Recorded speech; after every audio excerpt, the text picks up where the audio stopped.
sing about you, Lord.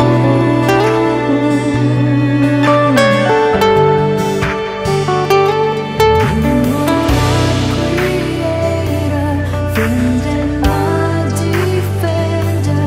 In your holy presence, I will sing everlasting praises, freely lifted to you. Truly, Lord, you are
Masaya ako dahil sa napakaganda po ng hubog ng Panginoon sa bawat isa.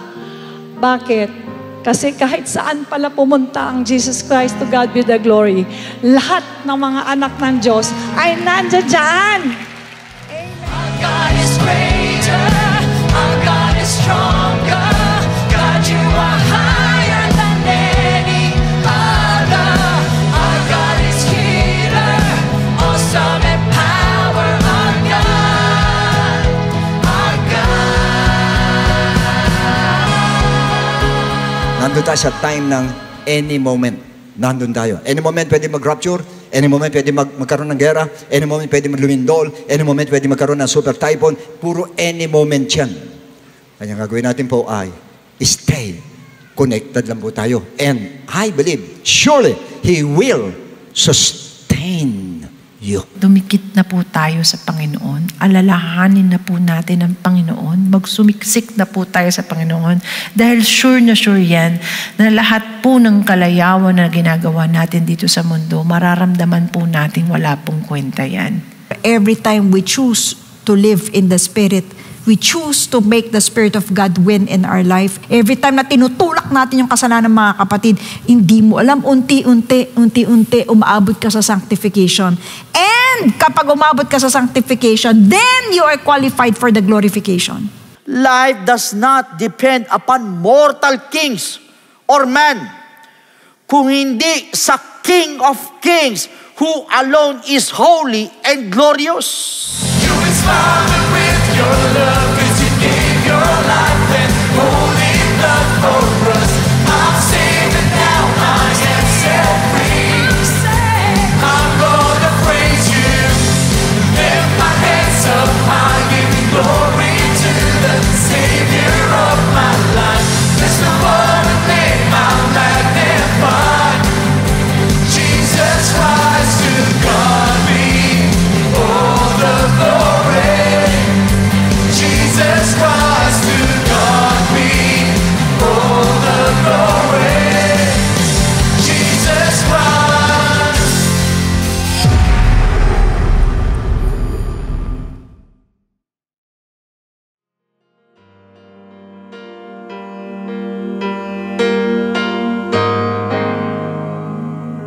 Purihin po ang ating Panginoon, isa pong napakagandang tanawin na makita ko po kayong lahat na nakasunod po kayo sa ating palipat-lipat na venue.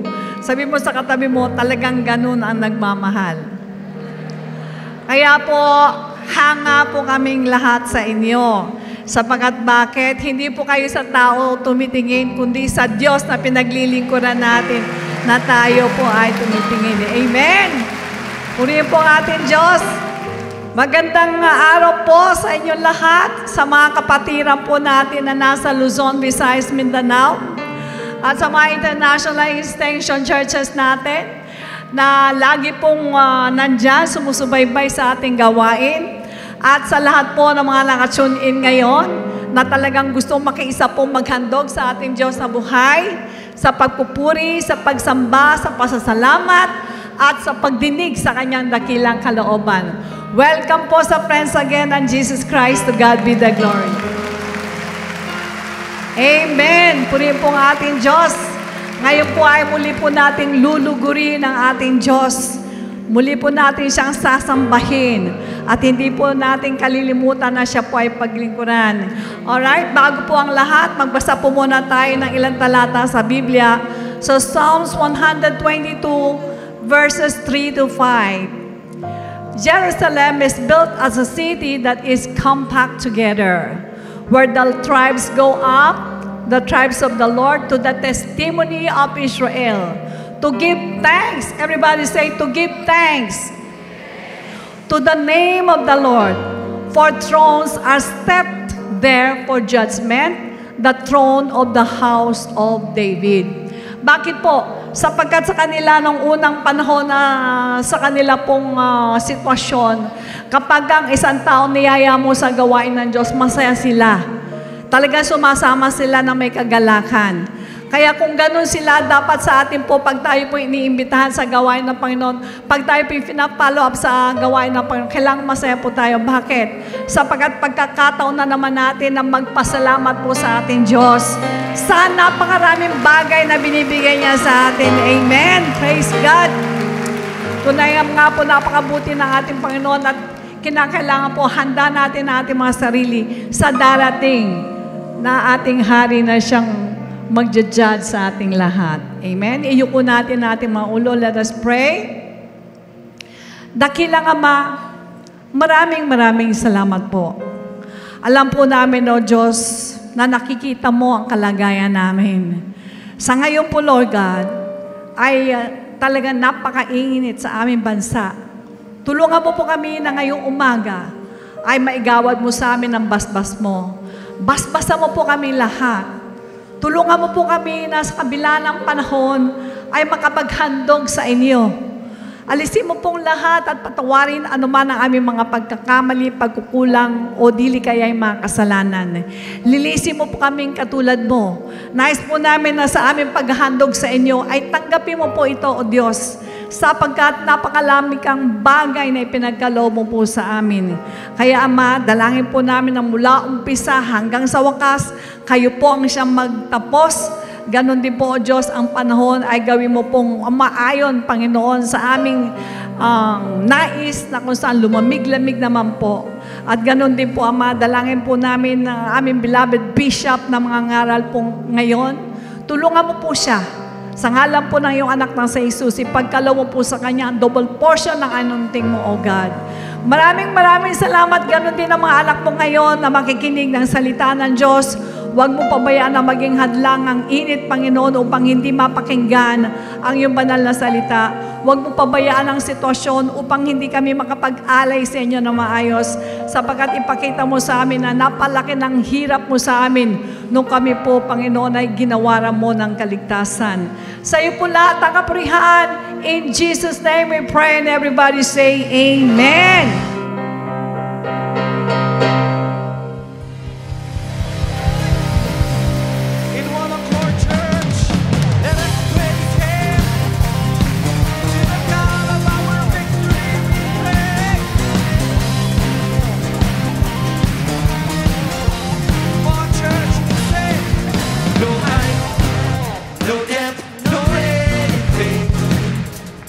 Take me away from you. You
worship the one who never leave our side, our God of Israel. Come on, church.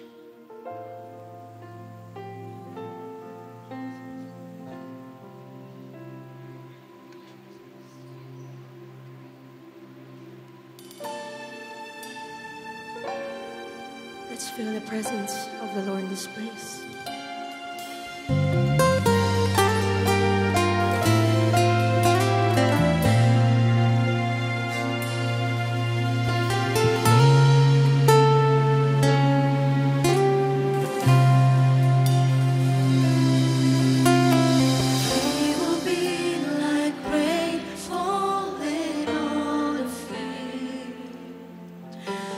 Showers watering the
Purihin ang Diyos at sumainyo ang kapayapaan ng ating Panginoong Jesus. The book of Ecclesiastes, chapter 12, verse 13. Let us hear the conclusion of the whole matter. Fear God and keep His commandments, for this is man's all. And our subject today is entitled, The Fear of the Lord. Yuko natin ang ulo natin. Dakilang Ama, salamat po uli sa umagang ito. Salamat po, Panginoon, sa iyong kabutihan. At sa ganitong paraan po, nandito kami, nagkatipon-tipon uli. Medyo dito po ay hindi ganun kakomportable, Lord. Pero importante po ay kasama ka namin, Panginoon. Sapagkat naniniwala kami ang presence mo, ang hinahabol namin, Panginoon. Hindi ito mismo lugar na ito, kundi ang presence mo, Panginoon. Na kung saan kami nagtitipon ay nanduroon ka, Panginoon ko. Naniniwala kami sa araw na ito ay muli kang kikilos sa amin, O Diyos. At muli mo ipahiwatig sa amin, paalam sa amin, ibig sabihin ng fear of the Lord. Para sa ganun gusto namin, lahat kami magkaroon ng ganyan, O Diyos, para makasiguro kami sa aming kaligtasan, lalo na po sa pagtunog ng trumpet mo, Ama. Panginoon, padaluin mo po ang kapangyarihan mo sa akin, patungo sa lahat ng mga anak mo nandarito, at ang anointing mo, O Diyos, patungo sa amin lahat, upang madama namin ang presence mo sa lugar na ito. Salamat na marami, Lord, and this we ask in Jesus' name. Amen and Amen. Now, brothers and sisters, 2 weeks ago, we studied about the spirit of Baal, and by which even King Solomon was unexpectedly influenced by them, by those, by Baal, o yung si Baal sa Tagalog po. Why? Yan ang tanong ngayon. Now, in 2 Chronicles 1:7 says, on that night, God appeared to Solomon and said to him, ask, what shall I give you? And the next verse says, now give me wisdom and knowledge, that I may go out. Wisdom and knowledge, why? That I may go out and come in before this people, for who can judge this great people of yours? And wisdom and knowledge are granted to Solomon, and I will give you riches and wealth and honor, such as none of the kings have had who were before you, nor shall any after you have the like. That's the reason why King Solomon was considered to be the wisest man in ancient time.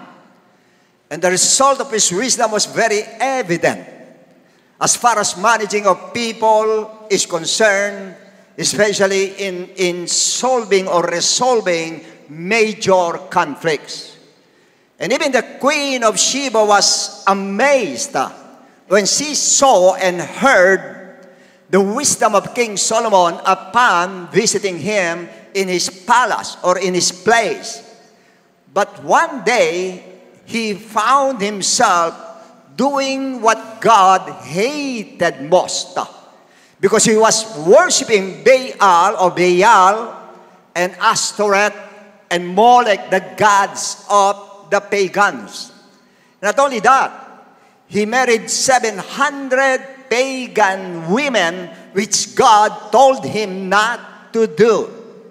And not to mention the 300 concubines, women he kept for himself. And the question is, why? What happened to Solomon? The wisest man in ancient time became the most foolish man before God. Napakarunong naging foolish sa harapan ng ating Lord. Why? Yan ang tanong. And the result may observe in the book of Ecclesiastes, that despite having everything in life, such as riches, popularity, wisdom, position, many wives and possessions, everything turned out to be useless, turned out to be nothing. And then he proceeded to say, everything is vanity. Baliwala ang lahat. Riches lahat, babae lahat, baliwala. Why? Yan ang tanong. Ecclesiastes 12:13 says, let us hear the conclusion of the whole matter. Fear God, and keep His commandments, for this is man's all. So the conclusion of the whole matter, it means the conclusion of the entire book is fear God. The book of what? The book of Solomon, book of Proverbs, and maybe the book of Ecclesiastes, at lahat ng books na sinulat niya, the conclusion of the whole matter is fear God. But for me, the conclusion of the entire Bible is fear God. From creation, sinabi ng Bible, and everything that God created was indeed good. Pero pagdating sa dulo po sa book of 2 Peter, the Lord, this world is reserved for fire. He will destroy the world. Samantalang mabuti ang sinabi sa una. Yan ang tanong. There's no fear of the Lord. Wala yung fear of God. Kaya kung titignan yung Bible, pinaka-conclusion ng Bible po from Genesis to Revelation is fear God. You have to fear God. Matakot tayo sa Lord. No. So meaning, the fear of the Lord is the only way through which man can understand life in divine perspective. Kasi pag wala ang fear of the Lord, yung divine purpose ng Lord sa atin, hindi natin makikita. Ibang perception natin sa ginagawa ng Lord sa atin kasi wala yung fear of the Lord. That's why Solomon said, the fear of the Lord is man's all. Yung daw takot sa Diyos ay lahat-lahat para sa tao. Meaning, yung basic answer for the question, what is good for man, is fear of the Lord. What is good for man? Fear of the Lord. Yun ang mabuti po sa tao. Babae, lalaki, bata, matanda, ang mabuti po ay fear of the Lord. But the question is, what does Solomon mean by fear of the Lord? Now, pag sinabing fear of the Lord, maraming pastors, mga theologians, sinasabi, the fear of the Lord means reverence to God. Reverence to God ay yung sobrang paggalang sa Lord. And that is true. 100% I agree. I agree. But the question is, what kind of reverence? A one-sided reverence? What do I mean by that? I'm saying a one-sided reverence. Now, in the book of Romans 1:7 says, to all who are in Rome, beloved of God, called to be saints, grace to you, peace from God our Father and the Lord Jesus Christ. Next verse, 13. But I speak to you Gentiles, inasmuch as I am an apostle to the Gentiles, I magnify my ministry. So this was addressed to the church of Rome, or consisted of converted Jews and Gentiles. Kasama po tayo. Yung book of Romans para sa mga Gentiles, para sa church. Ano sinabi ni Paul sa Romans 11:17? And if some of the branches were broken off, and you being a wild olive tree were grafted in among them, and with them became a partaker of the root and fatness of the olive tree. Sabi ni Paul, if some of the branches were broken off, and it speaks about the Israelites. Kasi yung branches po, it means Israel. And they were broken off because they rejected Christ as the Messiah. Now, yung isa naman, sinabi nga doon, binanggit sa salitang olive branches. Pag sinabing olive branches, it speaks about Rome, it speaks about the church of God, it speaks about the Gentile church. Tayo po yun. And we were only grafted to the olive tree.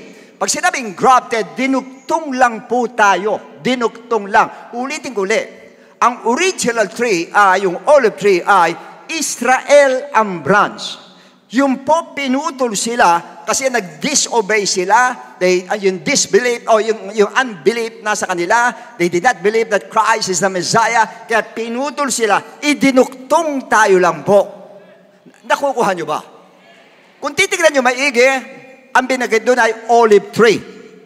Ang mga branches ng olive tree na tunay, the original is the Israelites. Ang ginawa ng Lord, dinuktong ang mga Gentiles na may Pilipino, may Amerikano, may Spanish, meron Japanese, meron Chinese. Nag-iba-iba yung branches. Para lang maiduktong po tayo. Pero although iba-iba yung branches po, kaya sinasabing gano'n, na dapat po yung Christ-likeness nasa atin para kahit iba-iba ang dugo niyan ay maging iisa po na katulad ni Kristo lahat na siyang pinaka-vine noong pong puno na yon. para magkapare-pareho po, nakukuha po ninyo. Kaya although yun, kung titignan natin maigi talaga, doon sa puno na yan, ang dugon dumadaloy sa branches, dugo ng Hudyo. Yun po talaga, ito po mga Israelites. Pero nahalo na ibang dugo. Ang dugo ng mga Pilipino, dugo ng mga Amerikano, dugo ng mga Spanish, dugo ng mga Japanese, nahalo doon sa branch na yun. Pero pinag-isa niya, sa pagitan ng dugo niya, ang blood na lang ng Lord ang dumadaloy ngayon doon sa lahat ng yon, ng mga branches at pinag-isa ng ating Diyos na buhay. Pinakikita ko sa inyo history natin.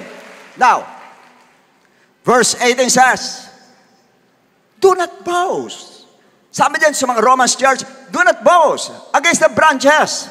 Huwag kayong magmalaki rin sa mga Israelites na nandyan, nare-reject ako kayo sa inyo, nandyan dyan, minamaliit ninyo. But if you do boast, remember that you do not support the root, but the root supports you. Huwag kayong magmalaki. Kayong mga Kristiyanong Romano na nandyan dyan, pati kayong mga Kristiyano ngayon sa Pilipinas, huwag kayong magmalaki sa mga Hudyo. Hindi natin sila pwedeng pagmalakin dahil sila ang original. At tayo po dinuktong lang. Naunawaan po natin. That's why, in verse 19 and 20, Paul says, you will say them, branches were broken off that I might be grafted in. Sasabihin daw natin, ito mga branches na ito mga Israelites ay pinutol para maiduktong tayo. Yun ang sabi nito mga Gentiles. 20. Well said. Tama yung sinabi nyo, church. Tama yung sinabi nyo. Because of unbelief, they were broken off. And you stand by faith, do not be haughty, but fear. But fear. Tandaan ninyo, sila lang tinanggal dahil di sila naniwala, kaya pinutol sila. Tayo sa pamagitan ng faith, dinugtong tayo, pero matakot kayo. Fear. Do not be haughty, but fear. Hindi sinabi, but respect. Hindi sinabi, but give reverence, but fear. Ang sabi ganon, fear to who? And fear, and why fear? Yan ang tanong, bakit dapat matakot? In English, verse 21, for if God did not spare the natural branches, He may not spare you either. Kung yung mga totoo, hindi niya in-spare, kayo pa kaya sa Tagalog? Sapagkat kung ang mga tunay na sanga ay hindi pinanghinayangan ng Diyos, ay ikaw pa kaya ang panghinayangan niya? Na itinugtong ka lang? Nakikinig ba kayo mga Kristiyano? Ibig sabihin nun, kaya wag po tayo magmamalaki. Wag natin papakita yung salvation natin para baliwala. Ganun lang tayo, ganun lang. Itinugtong lang tayo, pati kayo nanonood sa television, pati kayo mga preacher, na nagiging-spoiled yung mga Christians, dahil sa mga turo natin, tila baga tayo, mga masyadong special sa harapan ng Lord. Hindi ganun, dinugtong lang tayo. Kaya huwag tayong magmalaki. Yan ang sinasabi ni Paul. Kaya matakot kayo. Dahil kung yung mga Israelita, pinutol niya, ikaw pa kaya?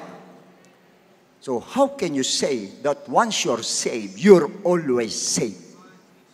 How? Pwede ka palang putulin ulit. Kanya yung lahat na nagtuturo, once you are saved, you're always saved. Paano to? Hindi ka raw panghihinayangan ng Lord. Tatandaan po ninyo. Yes, God in the Old Testament, sabihin natin, God is very cruel in the Old Testament. Pag ano, patay God. In the New Testament, He's so loving, He's so gracious. Nagbago ba siya? Did He change? God does not change. Baka hindi nyo alam. Sa Old Testament, papatayin isang bansa, papatayin isa-isa. Sa New Testament, sa Book of Tribulation, sa Revelation po, sa Tribulation, makikita nyo yung God na yun. Kung ano, yung Jesus Christ na yun, makikita natin kung ano talaga. Nakukuha po ba natin? Kasi honestly speaking, kinikreate ko sa inyo talaga, yun talagang takot sa Lord. Magkaroon tayo ng ganun po. Para hindi natin baliwalain yung salvation na binigay ng Lord po sa atin. As a matter of fact, in verse 22 says, therefore, consider the goodness and severity of God. Dalawa yun. Goodness and severity of God. On those who fell, severity, Israelites. Hindi naniwala, severity. But towards you, kayo naniwala, goodness. Ano sa inyo? Next. If you continue in, merong if. Pag kayo'y nagpatuloy sa kabutihan ng Diyos, o magpatuloy kayo sa kabutihan ng Diyos, otherwise, you also will be cut off. Puputulin din kayo pag hindi kayo nagpatuloy sa kabutihan ng Lord. Now, basically, we respect God in one-sidedly because we just remember the goodness of God. Galang natin, respect natin, reverence sa goodness ng Lord, sa kanyang mercy, sa kanyang grace, sa kanyang salvation, sa blessing, sa healing. Oh wow, kanya nandun ang ating respect. Talaga nandun talaga, minupuri natin siya. But Paul says, therefore, consider two things. His goodness and severity of God. Madalas sa mga churches, nandun lang sa goodness of God. Kanya pag nagturo, God is good, God is merciful, God is gracious, correct. But, what about the severity of God? Severity means His capability to cut off or impose judgment. Ang Lord natin mabait. But do not forget that He is also a judge. Siya ang nagja-judge.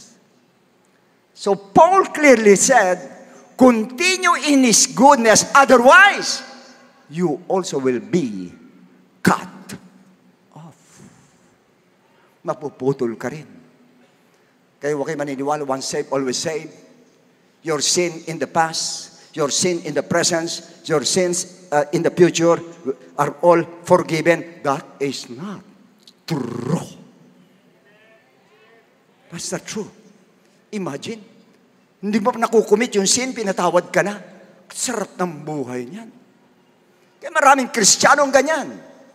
Baliwala pagdating sa sin, pagdating sa kasalanan, baliwala kung sumausaw sa kasalanan. Why? He is a gracious God. Pinatawad na tayo ng past, ng present, ng future. Kaya ito, kahit mga happy-go-lucky tayo, merry-go-round tayo, okay lang. Anong okay lang? Hindi ganun yun. Hindi ganun yun. Patatawarin ka kung magre-repent ka. Patatawarin ka.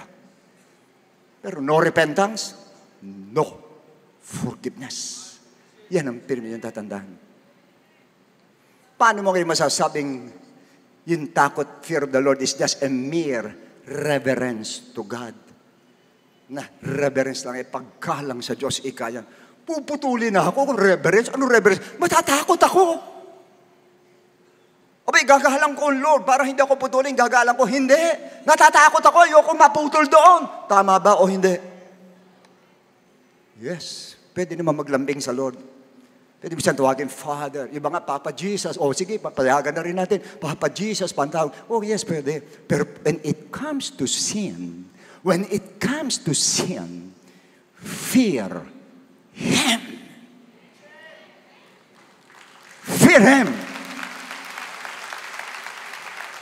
Hindi respect Him. Fear Him. Why? Example, Ananias and Sapphira were both under grace. In the book of Acts chapter 5, 4-6. Kasi sila binentay ari-arian nila, tapos binigay sa apostolos, binawasan nila. While was it not your own? Hindi ba sa inyo yan? Hindi pa binibenta? And after it was sold, was it not in your own control? Nasa inyo pa rin ang control? Next. Why have you conceived this thing in your heart? You have not lied to me, but you have lied to God. Ananias, you lied to God. Akala mo makakalusot ka, binawasan mo yan. Ba't mo binawasan? Sa iyo naman yan eh. Gusto mo na, pagbenta mo, 10,000. Bigay mo lang sa akin 100, walang problema eh. Ba't nagsisinungaling ka pa? Ano nangyari next? Then Ananias, hearing these words, fell down and breathed his last, and so great fear came upon all those who heard these things. Great fear. What kind of fear? Fear to whom? Takot kay Peter? Takot to kay Ananias, pinatay? O takot sa Diyos? Natakot sila sa Lord. Nakakita nila pag kung kumano, kumilos ang Lord, pag sinungaling ang tao. Next. And the young man arose and wrapped him up, carried him out, and buried him. Nilibing siya. Sinilibing yung sinungaling. Now, and then Peter said to her, how is it that you have agreed together to test the Spirit of the Lord? Dumating yung asawa si Sapphira. Sinabi rin niya, tulang ba? O, alam po. Yun ang sinabi. Hindi niya alam patay niya asawa niya. Kaya sabi ni Peter, bakit kayo nagkasundo na i-test ang Spirit ng Lord? Pag nagsisinungaling kayo, you are testing the Spirit of God. Next. Look, the feet of those who have buried your husband are at the door, and they will carry you out. Pati ikaw. Nakita mo yung asawa mo, binitbit yung bangkay, ikaw din. Next. Then immediately she fell down at his feet and breathed her last. And the young man came in, found her dead, carrying her out, buried her by her husband. 11. And great fear came upon all the church. Fear to whom? Fear God. Hindi nyo makikita ang Diyos na pinaglilingkuran po na, yes, He's a loving God. He's a gracious God. He's a merciful God. But He's also a judge. Parang tatlo lang nag-amen, libo tayo rito.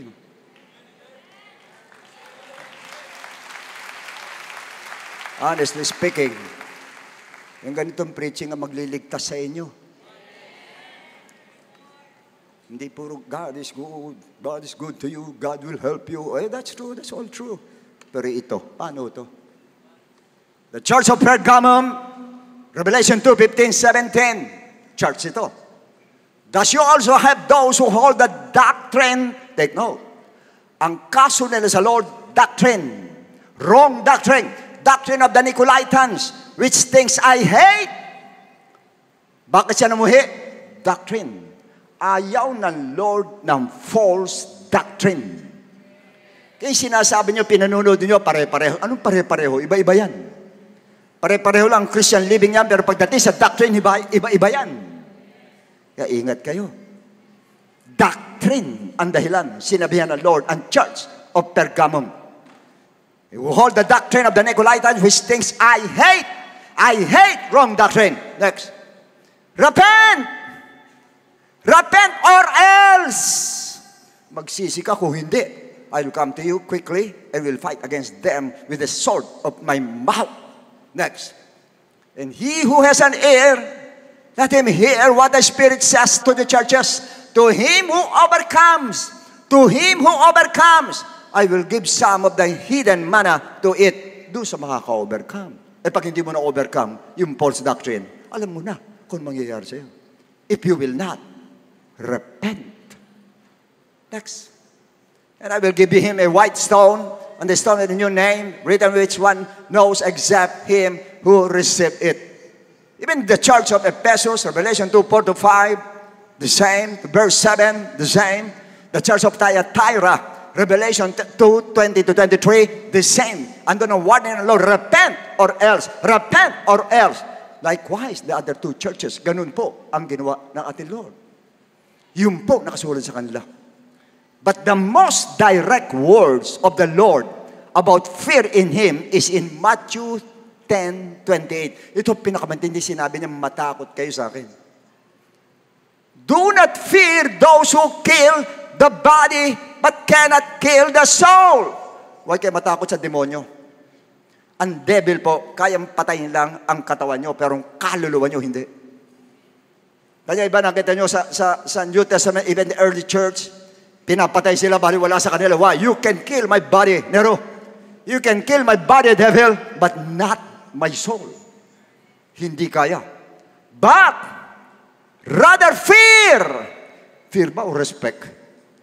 Fear ba o reverence? Fear. Him, sino him? Fear God. Fear God who is able to destroy both soul and body in hell. Yun ang katakutan nyo. Ang Diyos na kayang wasakin ang katawan mo, pati kaluluwa mo dalhin sa impyerno. Ang Diyos ang dapat katakutan po natin. As a matter of fact, even Paul in Philippians 2:12, and then therefore, my beloved, as you have always obeyed, not as in my presence only, but now much more in my absence. Work out your own salvation. Hindi naman yung sabihin tayo nagsusumikap, hindi.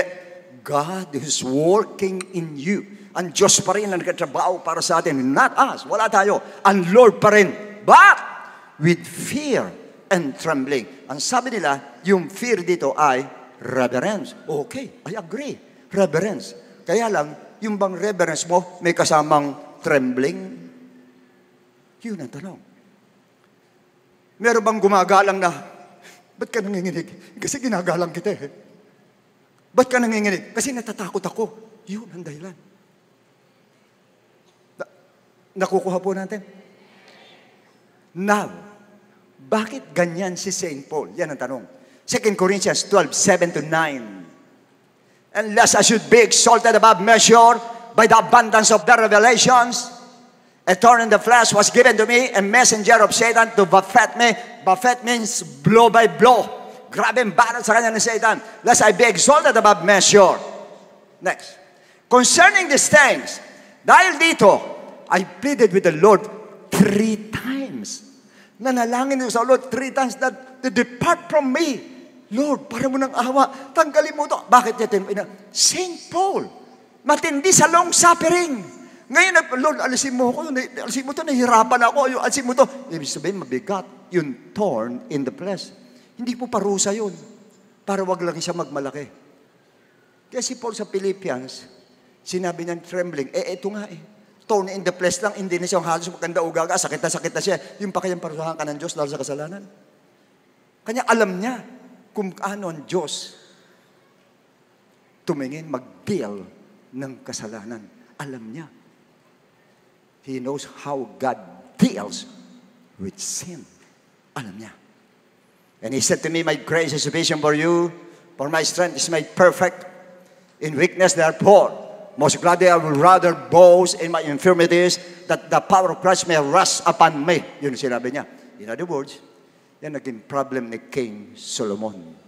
Nakuha niya ang wisdom ng Lord, pero bakit sumablay siya? May wisdom na siya ng Panginoon. Proverbs 9:10. The fear of the Lord is the beginning of wisdom. And the knowledge of the Holy One is understanding. Saan nag-umpisa wisdom? Saan nag-umpisa wisdom? Sa fear of the Lord. Pag nagkaroon ka na ng takot sa Diyos, doon nag-umpisa ang wisdom. Ang nangyari kay Solomon, humingi muna ng wisdom. Wala yung fear of the Lord sa kanya. Kaya ano nangyari? Sumablay siya. Alala ko si Adam and Eve. Si Adam and Eve sinabihan na, huwag mo kakainin niya, ito, huwag kakainin. Opo. Yun lang, yung isang yun, huwag kakainin na, opo, lahat pwede, opo. Yun hindi opo na opo. Dumating si Satanas, tinukso. Totoo nga ba sinabi ng Lord, huwag kakainin yun?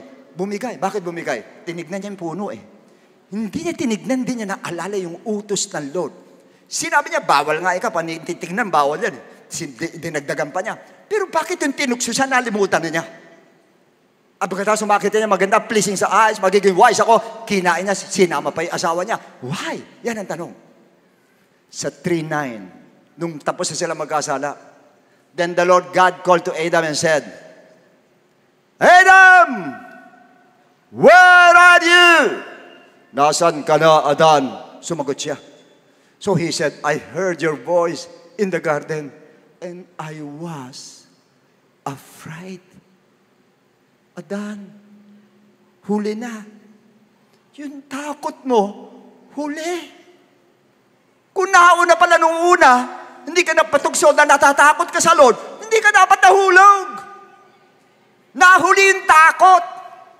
Dumating yung takot, nung siya po'y parurusahan na, tsaka dumating ang takot. Hindi pwede. Kailangan una pa lang matakot ka na para hindi dumating yung kinatatakutan mo. Naunawa natin. Hindi naman sa ano pa mang bagay. Kasi yan ang problema nga sa mga turo ng iba eh. Once you're a Christian, God does not chastise, hindi rin nagchastise ang Lord. God does not punish. Nasa Hebrew 12 na, verse 5 ng verse 6. Huwag kang magbuhalang bahala sa rebuke, chastisement, scourging. Tatlo na yung binanggit doon. Di pa rin naniniwala. Discipline lang ika sa Lord. Discipline through words. Discipline through the Word of God. Hindi po. Kaya pag nagkasalang Kristiyano, minsan nagtataka, ba't kaya nagkaganon? Ano kaya ito? Di ba Lord, hindi man nagpaparusa ang Lord? Ba't nagkaganito? Tapos minsan pag hirap na hirap, natatakot ako. Ayan. Natatakot ako bang mamatay ako? Natatakot ako. Ngayon ka pa natakot, nandiyan ka na sa kanyang katayuan. Kung natakot kang gawin yan, hindi ka mapupunta sa ganyan. Andyan pa ba kayo?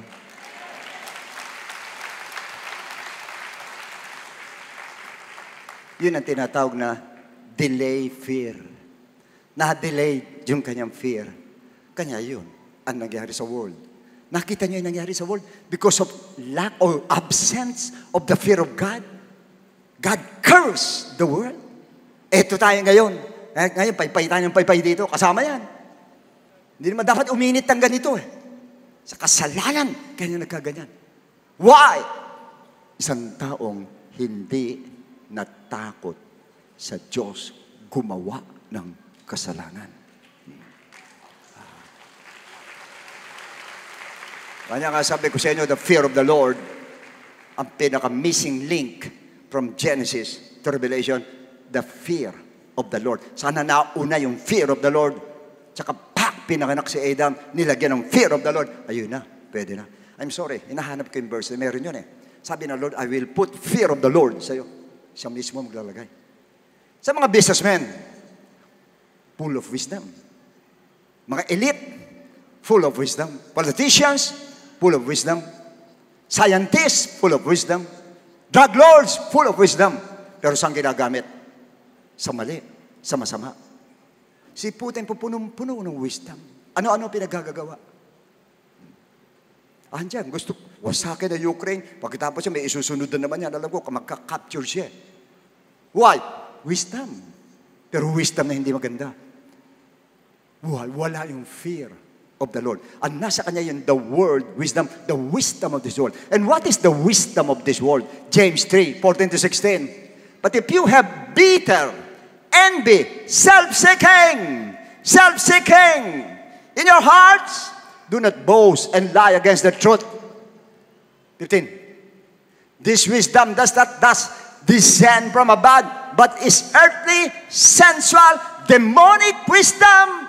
Ang self-seeking po ay earthly, sensual, and demonic wisdom. Pag yung sarili mo lang ang iniintindi mo. Next. For where envy and self-seeking, ayun naman, exists confusion and every evil things are there. Andun lahat. Why? Bakit self-seeking? No fear of the Lord. The wisdom of this world has no fear of the Lord. Walang fear sa Diyos. Yung kanilang wisdom. Kanya ganun sila. Self-seeking sila. Yung sarili nila ang iniintindi. What about the wisdom of God? James 3:17. But the wisdom that is from above, the wisdom that is from God is first, pure, peaceable, gentle, willing to yield. Willing to yield. Marami yan lang bibigyan ko ng diin. Willing to yield. Anong sabihin ng willing to yield? Humble. Humility. Nagpapasubmit. Madaling kausapin. Yun ang wisdom ng Lord. Walang pride. Yung pride na katabi. Kanya nga nag-yield siya. Okay, hindi tayo magkasundo. Magkasundo lang tayo, bababa ako. Para ma-reconcile lang tayo. Okay, I will go down. Baba ako. Sige, baba ako. Para ma-reconcile lang. And that is the wisdom of God.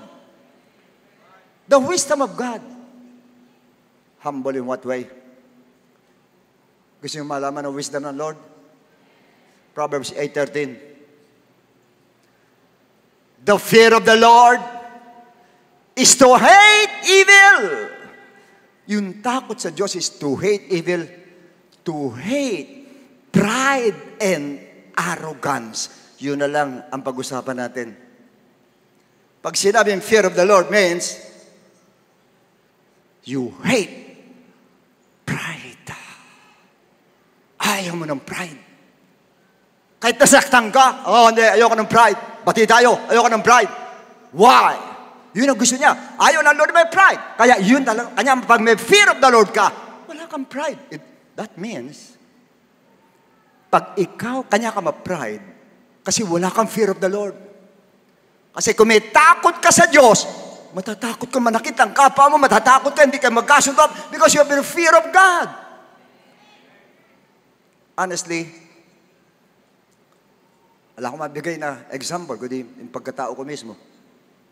Kasi alam nila pastora, alam ng mga elders, alam ng mga anak ko. Ako hindi mapakali pag alam ko nakasakit ako sa kapwa ko. Kahit minsan sinabi ko, tama. Pero pag alam ko nasaktan, nababagabag ako. Mali siya, pero nababagabag ako. Halos hindi ako makapag-preach. Sabado, tatawagan ko, alam, magkasundo tayo bago ako mag-preach. Kasi, minsan nagsasalita ako, usap kami, dan, sinabi ko lahat sa kanya kung ano mali niya. Tapos hiwalay na kami. Pag naghiwalay na kami, pambihira, masakit siya tayo sinabi ko. Baka nasaktan siya. Kung sa iba, di ba? Hindi, dapat totoo yung sinabi mo, nasaktan siya, talagang masakit ang katawan. Hindi ganun eh. Nababagabag ka dahil nakasakit ka, although tama ka. Pero nababagabag ka. Ano ang gagawin mo? Kakainin mo yung pride mo ngayon. Tatawagan mo, tetextan mo. Oh, kumusta ka na? O baka natisod ka sinabi ko, ha? Hindi yun ibig sabihin, hindi kita gusto saktan, ganun lang ibig sabihin. Ganun dapat. Ang pride, wala agad. Minsan, nandun kami sa studio, nagkaroon ng problem. Talagang nakakagalit, nakakainis. Pagkatapos ng taping, sinabihan ko sila, medyo mabigat yung sabi ko. Pero pagkasabi nun, sorry ha, kung ganun ang naging aking attitude. Sorry, alam ko mali attitude ko. Although tama yung sinasabi ko, pero mali attitude ko. Hindi ko ginawa yun. Kaya sorry sa inyo lahat. Kulang na lang, pameriendahin ko pa eh. Ambat na bakit? Alam ko, nasaktan eh. Bababa ka ng pride pagka ganun. Why? Natatakot ako eh. Natatakot ako sa sasabihin ng Diyos sa akin. Makasabihin ng Lord sa akin, yabang mo, ba't ka nagsasalta? Ikaw ba, hindi ka nagkakamali? Eh kung yun nasabihin ng Lord sa'yo, pahintulot ka rin ng Diyos. Doon ako takot. Sana may takot tayong ganun. Huwag kayo basta mananakit ng damdamin ng kapwa na iba. Matakot kayo sa Diyos na manakit ng kapwa mo. Lalo na yan, He was made in the image of God. Tapos sasaktan mo. Kahit mali na, sabihan mo na maayos. Huwag mo sabihin na may kayabangan. Huwag mo sabihin na may pananakit. Because you will be judged by your own words. Yan din ang panjudge sa'yo. Nag-judge ka, sinabi mo, hangal yan. Isang araw magiging hangal ka. Hindi lang sa harapan ng Diyos, pati sa harapan ng tao, magiging hangal ka. Why? Pride. May pride ka, kaya ano nangyari? You have no fear of the Lord. Wala kang takot sa akin, ha? Ayan. You have no fear of the Lord. Wala kang galang sa akin.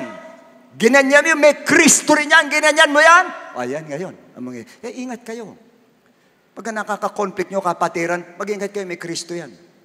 Mag-ingat kayo, may Kristo yan. Diyan makikita kung may pride ka o wala yung pride. Tanggalin mo pride. Pag wala ang pride, no fear of the Lord. Yun agad ang ibig sabihin eh. Kanya ayaw ng Lord. Ayaw ng Lord na may pride tayo kasi lumilitaw. Wala kang respect sa Kanya, wala kang reverence sa Kanya, wala kang fear sa Kanya. Pag mataas ang pride po natin. Nakukuha po ba natin lahat? Yung iba sa atin, sukdulang magkahiwalay na kayo mag-asawa. Sukdulang masira na relationship ng family. Hindi ba basta tama ako, pangangatabanan ko yan. Hiwalay na lang tayo. Kala mo maganda yan? Please, don't get offended. You're foolish, my friend. You're not wise. You're foolish. Because you do not have the fear of the Lord. Once you have the fear of the Lord, you hate what God hates.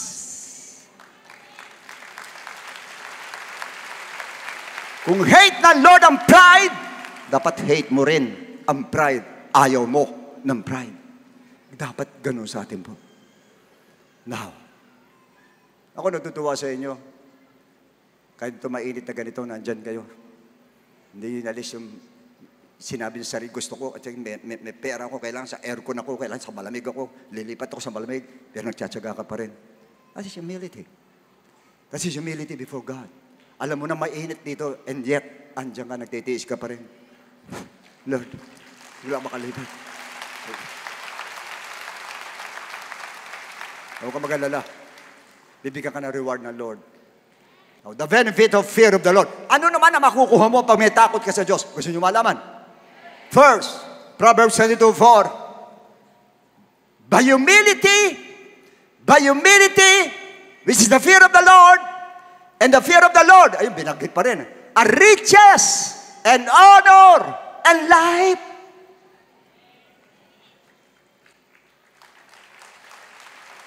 Huwag kayo magagalit, ha? Bakit iba sa inyo? Ito yung pagpapala, kitang-kito mo na yung pagpapala. Hindi mo maabot-abot. Hindi mo maabot-abot. Hindi mo maabot-abot. Why? Tingnan mo. Baka may pride. Tignan mo yung mga salita mo. Tignan mo. Dahil makikita mo, pero hindi mo mahawakan. Pero kung humble ka, hindi ko sinasabi yayaman tayo, but blessing, prosperity, lalapit talpa sa'yo eh. Lalapit sa'yo. Yung sinasabi ko sa inyo dito, yung pastor natin pinagpapala, saksakan ng humble po yun. Saksakan, nag-yield siya. Nag-yield siya, nagsasubmit siya talaga. No pride. Nagsasubmit siya. May pera na ka, nagsasubmit pa din eh. Walang pride. Basta't may pride ka, tatandaan mo itong, didiretsahin kita. Sa kangkungan ka, pupulutin. Titsaking ko sa'yo. Sa kangkungan ka, pupulutin. Ayaw ng Diyos niyan. Ayaw ng Diyos. Now, bibigyan ka ng honor? Yes. Bakit honor bibigay sa'yo? Maganda sasabihin ng mga tao sa likod mo. Yan taong yan mapagpakumbaba. Yan taong yan bilib ako dyan. Siya na may kasalanan, siya pa nagpakumbaba. Hahangan tao sa'yo. Hindi pinag-uusapan ka yan taong yan. Walang makakasundo yan. Yan taong yan, puro galit sa kanya. Ang samang tignan. Ang samang testimony. Wala kang honor. Wala kang dangal. Pagkaganyan po. And of course, life. Of course, everlasting life.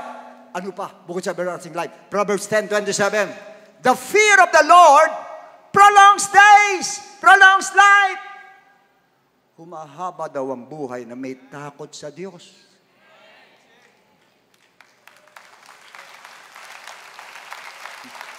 Hindi totoo yung sinasabi nila, pag masamang damo, matagal mamatay. Hindi po, madali mamatay yun. Binibigyan lang ng pagkakataon ng Diyos yun. Kanya ganun. Pero pagka matuwid ka, haba buhay mo. Kasi ilaw ka sa sanlibutan. Next verse.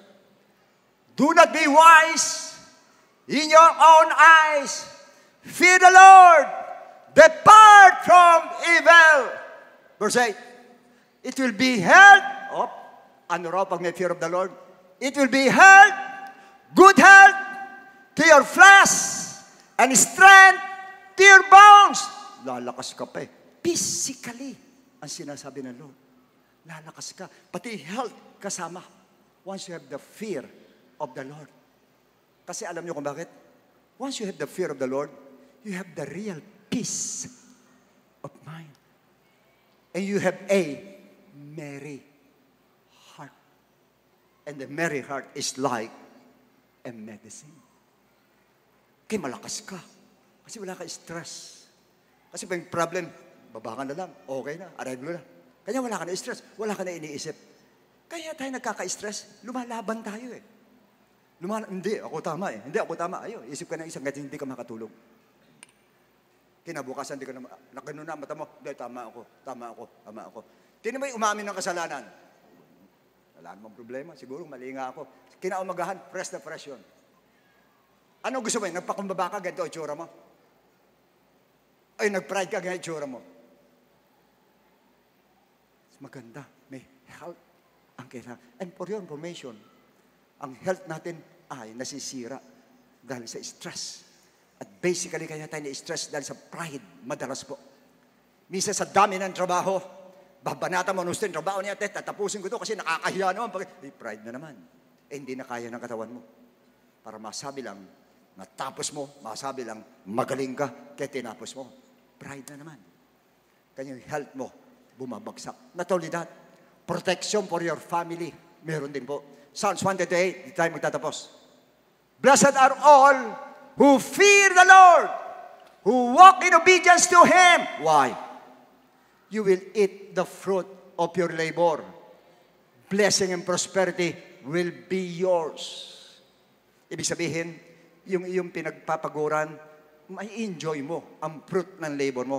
At ang blessing, prosperity, malapit sa iyo. Second, your wife will be like a fruitful vine within your house. Yung asawa mo, magiging blessing. Hindi siya chismosa. Hindi. Matahimik yung asawa mo, mabait yung asawa mo, submissive ang asawa mo. Kasi may fear of the Lord yung lalaki. Your pati anak Your children will be like olive shoots around your table. Ibig sabihin, may pagmamalaki mo, yung mga anak mo, walang sakit ng ulo sa mga anak mo. Kasi yung namumuno, may takot sa Diyos. At lahat sila, may takot sa Lord. Yes! This will be the blessing for man. Ano sinabi? This will be the blessing for man who fears the Lord. Ano ibig sabihin nun? Naghahanap tayo ng blessing, naghahanap tayo ng long life, naghahanap tayo ng health, naghahanap tayo ng pera. Isa lang pala sikreto. Fear God. Come on, let's clap our hands to the Lord. Palakpakan natin ang Lord. Quiet, please. Awit tayo.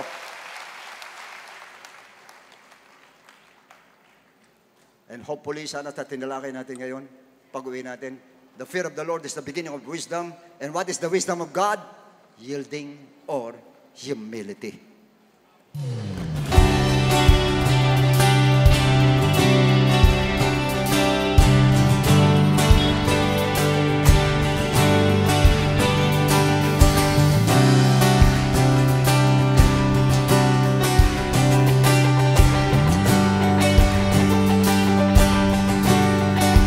Blessed are those who dwell in your house. They are ever praised.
Praise God!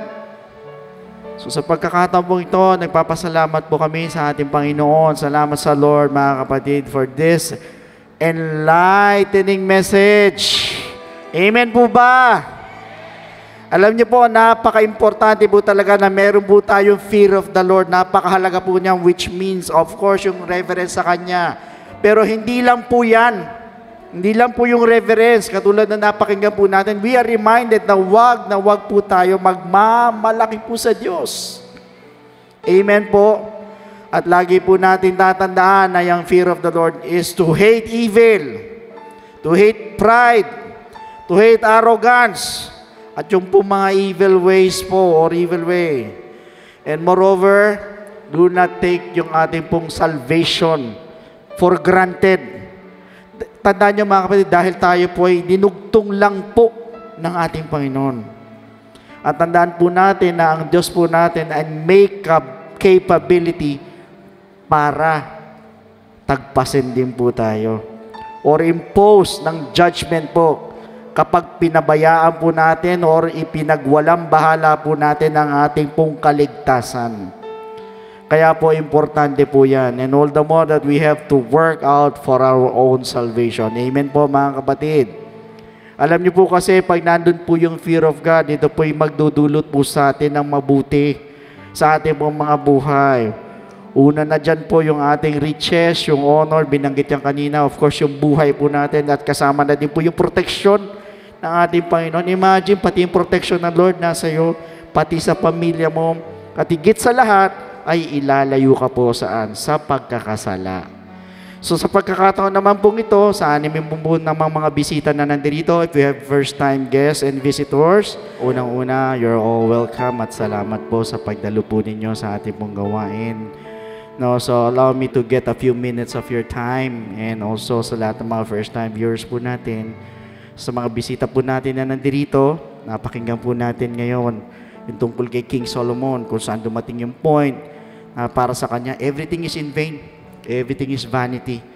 So, he later na-realize niya that yung fear of the Lord is man's all.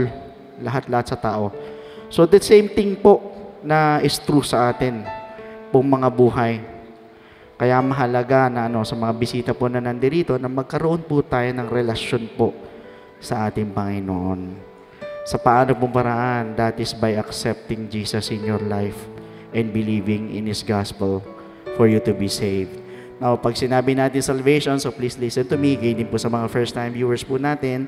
Ang sabi po ng Ephesians chapter 2 verse 8, for by grace you have been saved through faith.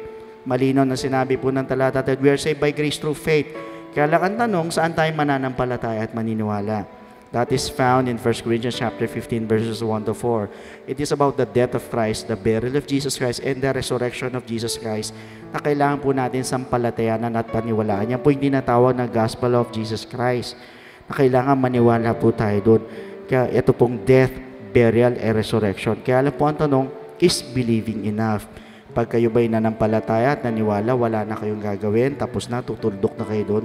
Ang sabi sa 1 Peter chapter 4 verse 17, for the time has come for judgment to begin at the house of God, and if it begins with us first, what will be the end of those who do not obey the gospel of God? Ano daw ang katatapusan? Ano daw ang dulo doon sa hindi sumunod sa gospel ng ating Panginoon? So sa madalit sabi, the gospel of Christ must be obeyed. Pag tayo nanampalataya at naniwala, kailangan lakipan po natin ng pagsunod. Hindi tayo matatapos sa believing, but rather we need to obey the gospel of Jesus Christ. Kaya alam po sa paano pong paraan. It is found in the book of Acts chapter 2 verse 38. Una-una, we are going to repent. Hingi tayo ng tawad sa ating Panginoon. Magsisisi po tayo. We're going to ask for forgiveness at naniniwala ako. Kahit feeling mo, ang dami mong kapalpakan, ang dami mong error, ang dami mong mali, o ikaw na yung pinakamasamang tao sa balat ng lupa, for as long as nandun yung genuine repentance sa inyo po mga buso, believe me, the Lord is willing and able to forgive your sins. At dyan din po papasok yung po death to sin. So yun po yung unang-unang step, kailangan tayo po yung magsisi. na nandun yung genuine repentance. Hindi po basta pagsisisi, kundi yung taos puso na pagsisisi at naniniwala ko patatawarin ka na ating Diyos na buhay. Yan yung unang step. Second, we need to be baptized in the name of Jesus Christ. So tayo naman po ibabautismo sa tubig. Ilulubog po tayo sa tubig in the name of Jesus Christ po yan. At ang sabi sa Romans chapter 6 verse 4, therefore we were buried with Him through baptism into death. Ulitin ko, we were buried with Him through baptism into death, that just as Christ was raised from the dead by the glory of the Father, even so we also should walk in newness of life. So sabi, we need to be baptized in the name of Jesus Christ. Bakit? Kasi po, yan po yung tanda o yan po yung simbolo po na namatay ang ating Panginoon, nilibing ang ating Panginoon. Tayo naman, inililibing naman natin ang ating po mga kasalanan. Kasabay naman po ng paglilibing kay Kristo. Hindi po ito paghuhugas ng dumi ng katawan, kundi ito po yung paglilinis po ng ating po mga kasalanan.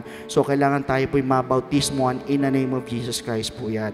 And the third step is we need to receive the gift of the Holy Spirit. Diyan naman po papasok ang ating transformation, yung ating pong regeneration. Sa madali sabi, tayo mababago na po. At receiving the gift of the Holy Spirit, yan po yung sinasabi natin na power. Kung minsan, aminin nyo man hindi, lahat tayo may kailangan. Ang hirap magbago. Minsan magbabago isa, 2 buwan, sumusunod na panahon, you go back to what you used to be. Bakit? Sarili mo lang eh. But if you have the gift of the Holy Spirit, yung power of the Holy Spirit, yan din po yung tutulong po sa atin para makasunod sa ating pong Panginoon. At yan din po yung magpapalala po sa atin para makasunod po sa kalooban ng ating Diyos. So, importante po itong tatlong ito yung maganap po sa atin. First, we need to repent. Second, we need to be baptized in the name of Jesus Christ. And thirdly, we need to receive the gift of the Holy Spirit, and that is what we call the good news, and that is the gospel of Jesus Christ. So, at this moment, sa lahat po ng mga bisita po na nandirito, gayon din po sa lahat po ng mga first-time viewers, pwede po ba na itaas natin ang ating dalawang kamay bilang tanda ng pagsuko sa ating Panginoon? Yuko natin ang ating mga ulo.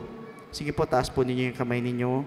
Yuko ninyo yung mga ulo niyo. And please repeat after me with this prayer. Na nandun po buong puso na tayo po ay nagsisisi, humingi ng tawad sa ating Panginoon. Sige po, sumunod po kayo sa akin. Panginoong Jesus, lumalapit po ako sa iyo bilang isang makasalanan. Patawarin mo po ako sa lahat ng aking mga pagkakamali at pagkukulang. Sa oras na ito, tinatanggap po kita bilang sariling tagapagligtas at tinatanggap po kita bilang Diyos ng aking buhay. Naniniwala po ako na ikaw ay namatay, ikaw ay nilibing, at sa ikatlong araw ay nabuhay na magmuli. Tulungan mo po ako na makapagsimula ng bagong buhay at idagdag mo po ako sa iyong kaharian. Maraming salamat po sa pangalan ni Jesus. Amen. Praise the Lord. Sa mga bisita po namin, andyan po yung mga telephone numbers po natin sa baba po ng mga screens po ninyo. Pwede kayo tumawag dyan. Or andyan yung ating pong Facebook page. Iwan kayo ng mensahe para mabigyan po namin kayo ng further instructions. So meanwhile, here's our beloved Pastor Norma for the additional message and benediction. So once again, God bless every one of you, and to God be all the glory.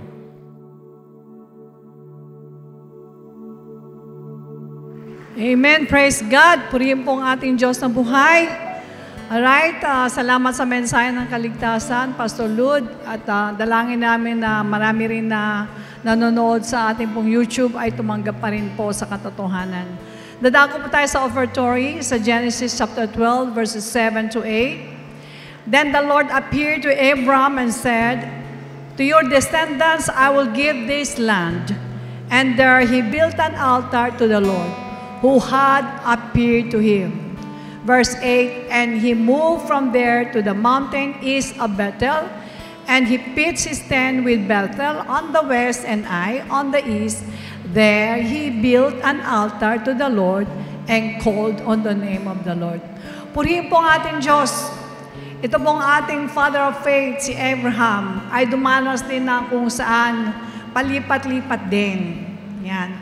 Pag lumipat siya ng isang lugar, nagbibuild siya doon ng tent at nagbibuild siya ng altar. Ayon po sa nabasa natin. So tayo, kahit saan tayo nanduroon, andyan ang altar ng Lord, ang pagpapahayag ng salita ng Diyos. At sa altar na yan, nandyan ang mga puso natin na tayo po'y nag-aalay sa ating Diyos. So panahon po ito upang tayo po magbigay sa ating Panginoon, magbigay po tayo ng buong puso at masaya. Tignan mo yung katabi mo kung masaya. Amen. Praise God. Also, our announcement, for complete details of our online giving, please refer to the ways and means to give dyan po sa ating ABP. Maraming salamat din po sa mga kapatirang walang sawang sumusuporta sa ating mga gawain. Alright, tumayo po tayong lahat at tayo po'y manalangin sa ating Panginoon. Iko natin ang ating mga ulo. Let us pray.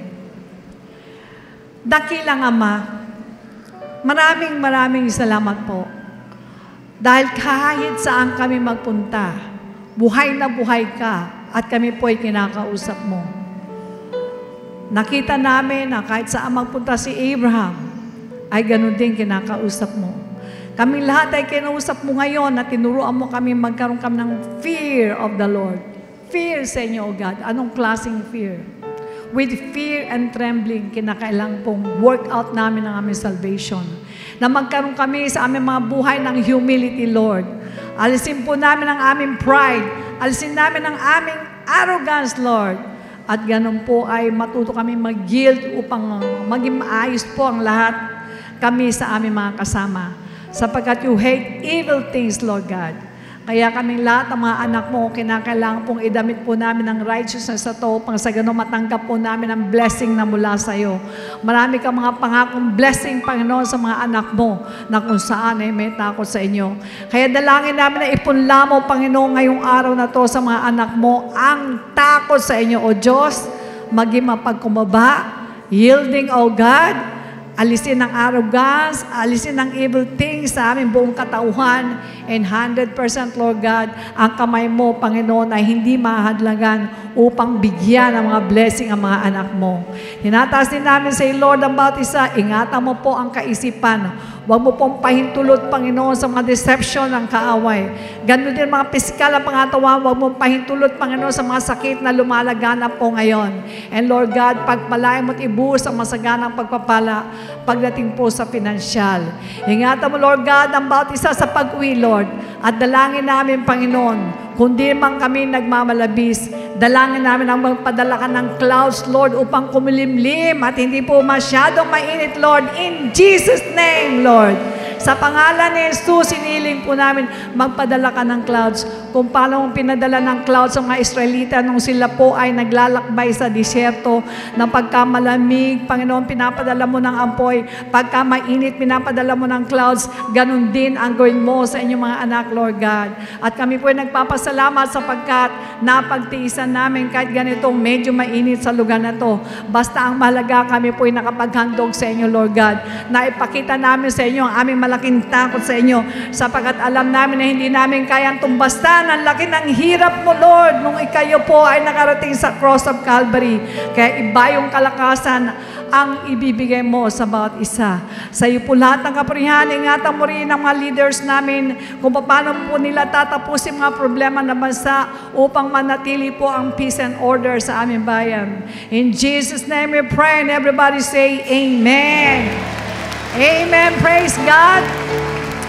The Lord bless and keep you, make His face shine upon you and be gracious to you. Lift up His countenance upon you and give you peace. God bless you and to God be the glory. A blessed day to all brethren. Let us pay attention to these important reminders. For online giving and Bible study offerings, you may refer to the details on the screen.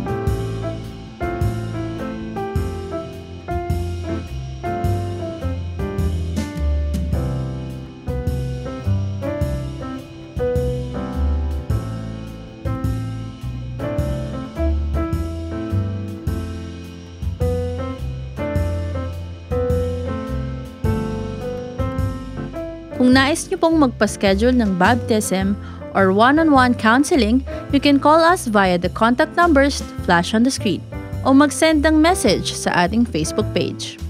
Support our church and our mission. We are delighted to share these church updates. Experience God's presence and be edified by His Word at our on-site worship service. Join us at Cuneta Astrodome next Sunday at 9 a.m. Spread the news and bring your loved ones and friends.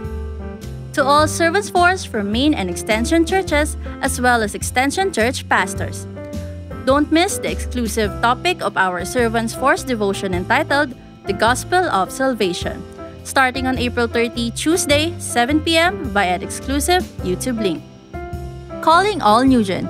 Be spiritually filled at your Pray Talk It on May 4, Saturday, 7 a.m. via Google Meet. Don't miss to check out Nugent's social media pages to connect. To all 1FCers and students, our next 1FC Testimony Night is on May 4, Saturday, 7 p.m. via Zoom. Invite brethren who wants to join 1FC and be involved with our discipleship cause. Let's unite for our next congregational fasting on May 11, Saturday, 9 a.m. at Star Mall, Edsa Shaw Trade Hall.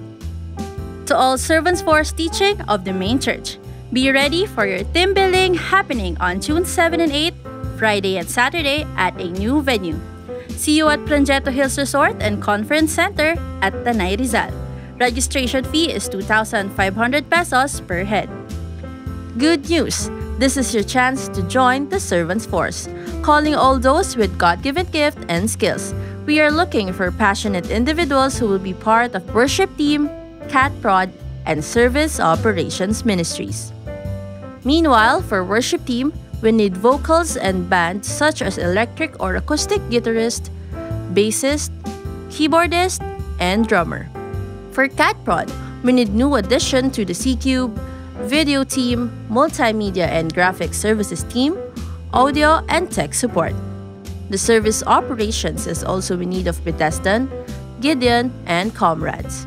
Those who want to join must have completed 1FC Books 1 and 2 as a basic requirement. Scan the QR code or fill out the ministry form found on our website or at the information area every Sunday. The Servants Force Department will get in touch with you after successfully submitting the form. Sign up now.